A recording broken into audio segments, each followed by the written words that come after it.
Act 3, Scene 7, Interior Atocha's flat, sitting room, 27th of July, 1992, day. Luis left Spain at age 5, so he hasn't seen any of his grandparents or family in Spain since then. He's mesmerized by his grandmother's presence, and she knows it. How old are you now, Luis? I'm 14. Good age. This is when you start building memories. You know, this room is full of memories. As you get older, that's all you really have, memories. Good ones, bad ones, doesn't matter. They're all memories, and that's what life is made of, memories. Luis is listening. It looks like this room is full of them. I've never seen old stuff like this. Our house has new stuff. Not many memories there. That's because you live in the new world. It's good for some things, but not for memories. At least not our family's memories. Family is important. Luis nods. He gets it. Abuela, I have something to confess. Atocha, thoroughly enjoying him. Confession so soon? What, my dear? Luis gets nervous. I broke a frame of yours with a young man on a motorcycle? Atocha is amused. I'm sorry. I don't understand. Luis goes over to the dresser where the young man's photo and frame were, which split into 2 pieces. He takes it and shows it to Atocha. I'm sorry. I was just looking around and I went to grab this photo and it broke. Atocha's smile cracks. Luis, this is my brother Jose. But we also called him Pepe. Luis clams up and turns white. Your great uncle? My sweet Nieto. This frame broke years ago. I just propped the 2 pieces together. See? No need to worry, my sweet. She goes back to the dresser and easily pieces them back together. Luis is relieved. He had a cool motorcycle. That was his favorite bike. A 1932 French Griffin. It was all the rage in the 30s. I miss him so. He was a dignified and special man. Really? What did he do that was so special? What did he do? Let me tell you a little about your great uncle, my brother Pepe. Scene 8. Exterior, Asturias, Spain, 7th of October, 1934. Day. Flashback. At a small village in Villaviciosa, Asturias, on the road to Oviedo, fog billows as miners can be seen gathering small weaponry in preparation for an armed strike led by the left-wing UGT Union and PSOE Socialist Political Party against the rise of the center-right party, SIDA, who were lawfully elected in the 1933 national election. There have been class and political clashes between the right and the left ever since that election. A sea of rugged faces of miners and laborers accustomed to carrying shovels are now holding rifles as their anger is directed to the right wing. This ignites a revolution.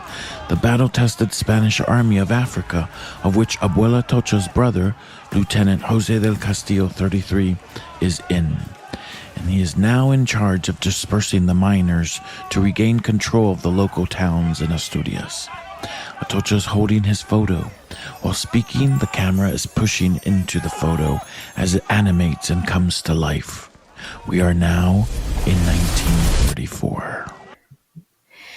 It was 1934, 2 years before the Spanish Civil War, and Spain was caught in turbulent times. There was a great unrest between the left and right wings, and there were constant clashes between the classes and their conflicting ideology.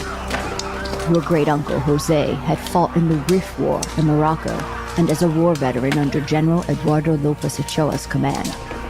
They were ordered to Asturias to subdue a strike and revolution started by the miners. We see a dapper Jose del Castillo, 33, and Fernando Condes, 31, in a makeshift tent looking over maps of the town as Atocha narrates.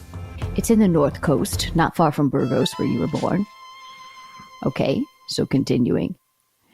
He was thin, tall, and elegant, and a good leader. All of my siblings were strong. How many siblings were you? We were 8 in total, 4 girls and 4 boys. I'll tell you more about the others later. A private enters the base camp galloping on horseback. Lieutenant! The private salutes. The miners have taken control of the main road to Oviedo and are heavily armed. Intelligence reports say they're planning on attacking all the Civil Guard barracks, including ours. Jose del Castillo, hovering over maps of the town, raises his head. Thank you, Private. You're dismissed. Yes, sir. Thank you, sir. Private salutes and leaves. His confidant and best friend Fernando Condes is holding 2 cups of coffee as he approaches Jose. He hands Jose one of the cups. Our orders are to subdue the revolting miners. Jose, those are poor people, hard workers who have a right to protest against anything they feel is unjust. Jose, in a whisper. Quiet down, Fernando. Even if they're justified, they should not be armed. Prepare the men to deploy.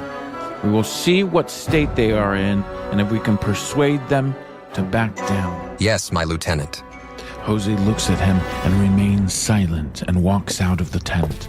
We follow him to reveal a base camp full of well-equipped military men in various states of preparation. Some are cleaning their rifles, while others are loading up trucks and wiping down tanks. They know that conflict is imminent, but these are battle-hardened men that saw action in the Rift War against Morocco, so they remain calm and collected. As Castillo passes Private Hernando, who's now with a group of fellow soldiers, smoking cigarettes and prepping their rifles, we hear them gossip. Private Diaz, eyes stalking Jose as he passes. They say he and Officer Fernando Conde sympathize with the left. What if the miners are right and we end up on the wrong side of history? Private Platero, aggressively. This bullshit is not a strike. It's an insurrection, and we should give them what they deserve. These socialist scum want to erase our history and take over our land and its wealth all for themselves. Private Hernando, energized. I just came from the main road to Oviedo, and the miners are angry, armed with dynamite and heading this way. There are reports of revolt all over Spain. God save us all. Fernando Condes walks up to the group. Men, pack up and jump on the trucks. We are heading out immediately. Yes, sir! Scene 9. Exterior, Asturias, road to Oviedo. 7th of October, 1934. Day. Flashback. Trucks full of armed artillery soldiers, mainly mortar men, are driving down the road to Oviedo, passing by farmers, some walking by the side of the road, others herding sheep in the fields beyond. But all are staring at the fleet of infantry trucks as they speed by. As we approach the entrance to the village of Cuatro Caminos, it is eerily desolate. The trucks slow down. The nervousness on the soldiers' faces is palpable. It's too quiet. In a trice, we hear gunshots and a dynamite explosion land right in front of the lead truck, turning it over. Some soldiers have been injured. Fernando Condes, firmly. Men, get into defense positions. Hold fire until the lieutenant gives the order. Seeing this as a possible ambush, the men jump and separate in an organized fashion, easily falling into their positions. The trucks shield the men from hundreds of infuriated miners and working-class townsfolk rushing their position. Sergeant Blanco chimes in. Sergeant Blanco to Jose. Sir, the miners are surrounding us. We should begin to fire to save our position from being overrun. Jose turns his head to Sergeant Blanco but doesn't respond. Jose, addressing his infantry. Stay calm. No one shoot unless I order it so. Hold your positions.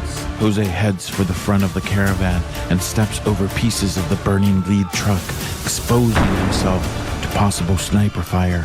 Sergeant Blanco follows him in disbelief. Sergeant Blanco. Lieutenant, Jose, what are you doing?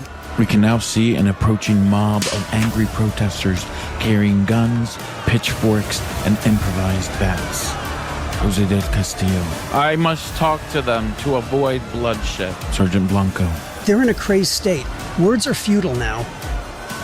The mob of armed miners are getting closer. Jose removes his holster and raises it up with one hand, waving it. He smiles and waves in a passive way. Fernando Conde stands up and joins Jose. We can now see they're both conscientious objectors. We hear the miners chant.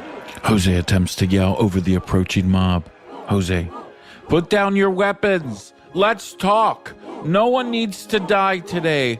We are all sons of Mother Spain. His attempt to appeal to their senses is ignored.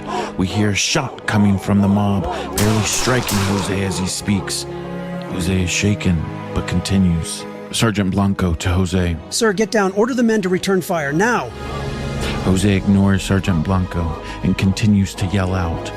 Sergeant Blanco leaves the scene and runs towards the middle of the trucks, gesturing a private for the field radio. This is Sergeant Blanco. Get me General Lopez Ochoa immediately.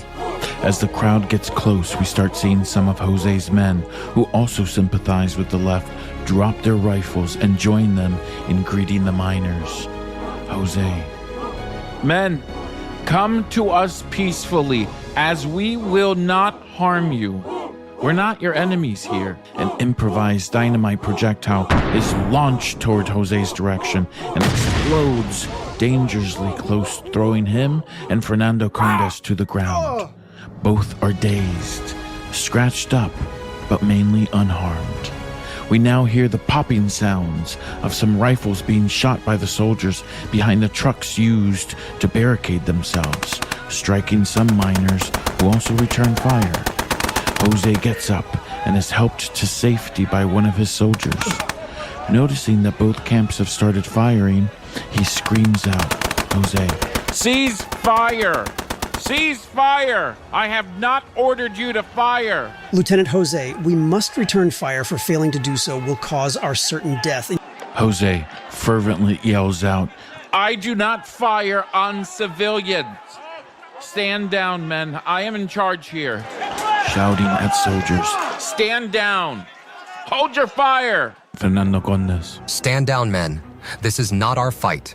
We will not shoot innocent civilians today. The confused soldiers stop shooting, but the miners continue their assault, and with every step closer, they become much more aggressive and frenzied. Some of the trucks are beginning to burn, and men are wounded. As the soldiers start to yell out complaining, we hear shots being fired towards the miners from a different direction. It looks as if General Lopez Ochoa's men have arrived and are attacking the miners. The miners are taking on casualties as the general's men are firing from tanks and mortars straight into the masses, brutally and without mercy. The revolting miners are being decimated and are eventually put down. Scene 10. Interior Exterior Cuzco Neighborhood Food Market, 27th of July 1992, day.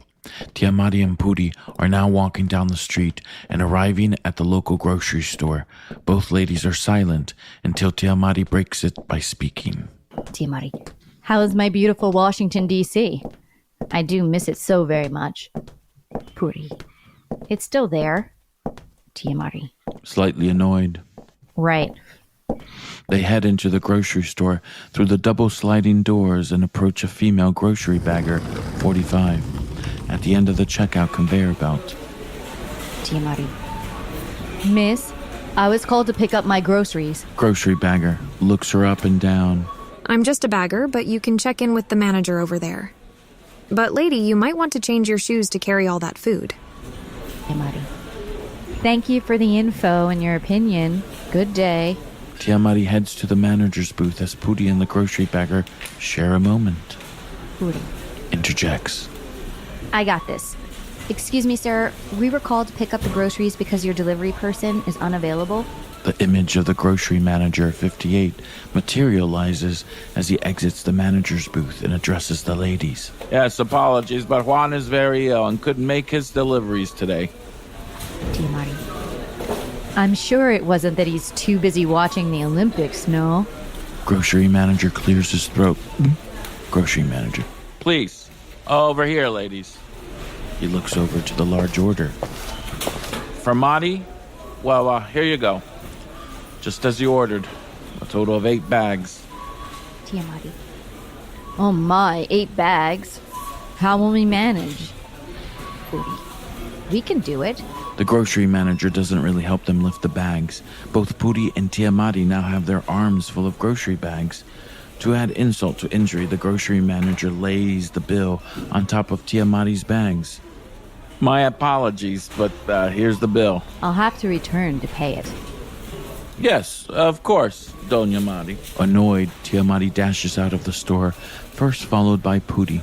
Both are struggling with the heavy bags and walking wonkily until we hear a snap and see bags of groceries jolt into the air. Tiamati has broken a heel, which caused her to fall onto the ground, with groceries scattered all around. Pooty. Mari, are you okay? Mari's face is covered by a couple of bags as she lays there unresponsive. Tiamati. Annoyed. I've been better.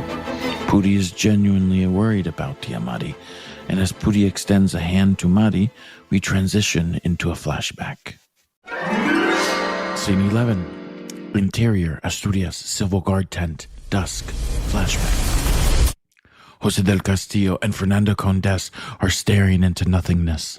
Sergeant Blanco looks at them with pity as General Lopez Ochoa enters the tent by opening the curtain entrance with his baton. Everyone stands up and salutes him. General Lopez Ochoa. At ease, men at ease. Lieutenant Jose del Castillo. Jose. Sir, yes, sir. I hear reports that you and Officer Condes, along with some of your men, went against my general orders to put down the insurrection. Jose. Sir, permission to speak freely. If you must. The miners are civilians and deserve a chance to be heard. If they felt the need to strike and rise up, it must have come from a place of need and pain. The general's face hardens as he takes one step closer to Jose, now both faces centimeters from each other. You are a lieutenant, not a politician. You are a soldier, not a priest. It is not your place to save anyone from anything. You are to follow orders from your superiors, which you have failed to do. Sergeant, arrest these men for insubordination and treason. Sergeant Blanco happily handcuffs the lieutenant and Officer Condes. Send them to Madrid with the rest of the damned socialist miners and traitorous soldiers. Scene 12. Interior, Atocha's flat, sitting room, 27th of July 1992 day. Luis is captivated by his grandmother's ability to tell stories. Her description of the events and flair for filling each character with life is hypnotic to him. Luis. He was arrested? Tio Jose was just trying to save lives.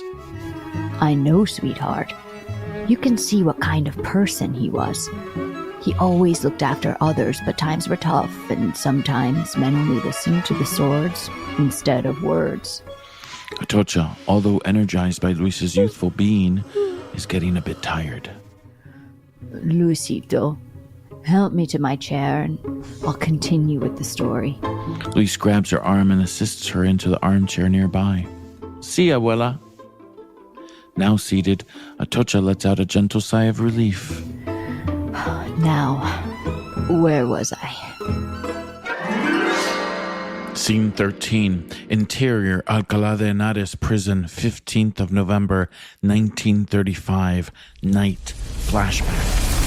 Atocha's armchair morphs into a bench where Jose del Castillo is sitting. Although there's little food to go around, Jose has befriended one of the many resident rats and is feeding it some cheese, while Fernando Condes lies on the ground, staring at the ceiling. 4 of their soldiers are also in there with them. Guards are stationed outside of their cell. Fernando Condes gets up and sits next to Jose. Fernando Condes. Jose, as our time in this jail ends, I've had a lot of time to think. I do not regret anything. The majority of our people can't even read or write and are used as pawns for the rich. Their lives have no value and are disposable, but they matter to me. All people should have equal footing in this world. The time of lords and nobles is over. The people are now in charge of their own destiny. Jose, solemnly. It's been 12 months sitting in this cage, eating rotten food with nothing to do but ponder and helplessly wish for a better world outside. My friend, I too am tired of wishing and hoping. We need action. Yes. Some of the other prisoners are starting to spark up. Private Colon, bitter. That's easy for you to say, Castillo. You come from a rich, noble family. Don't they say your dad was a lawyer and landowner in Andalusia, and your mother a noble of sorts? My father raises chickens in Guadalajara. I've disgraced him and can no longer return home. He thinks I'm a communist. I'm no communist. Jose. Friends, we are Republicans. Free from monarchs and dictators, a republic just the same as the French and Americans. Yes, our republic has many varying facets of political ideals, sometimes contradictory, but at least we are free to vote and decide our own common future. Stands up and puts his arm on Private Colon's shoulder. Your father will come around. Once we are out of here, you will return to the farm, and he will be so very happy to see you. Private Colon begins to shed a tear. He lowers his head. The guard begins to pay more attention to the roaming of voices within the cell. He peers in to listen. Fernando Condes addressing the group. Hope, my compatriots. Hope that in these next elections on February 16th, Frente Popular wins so the Republic stays alive. A guard, 22, quickly darts to the cell. Quiet, you imbecile. No one wants to hear your socialist rants. The guard spits at Fernando Condes's feet. Fearing any retaliation, Fernando lowers his head and makes his way to the back of the cell, making eye contact only with Jose. Both know their resolve is strong, but the current political climate is not in their favor. The prison warden can be heard walking down the corridor. He approaches the guards as they salute. Prison ward Dismissed. The guard disappears. You have paid for your crimes.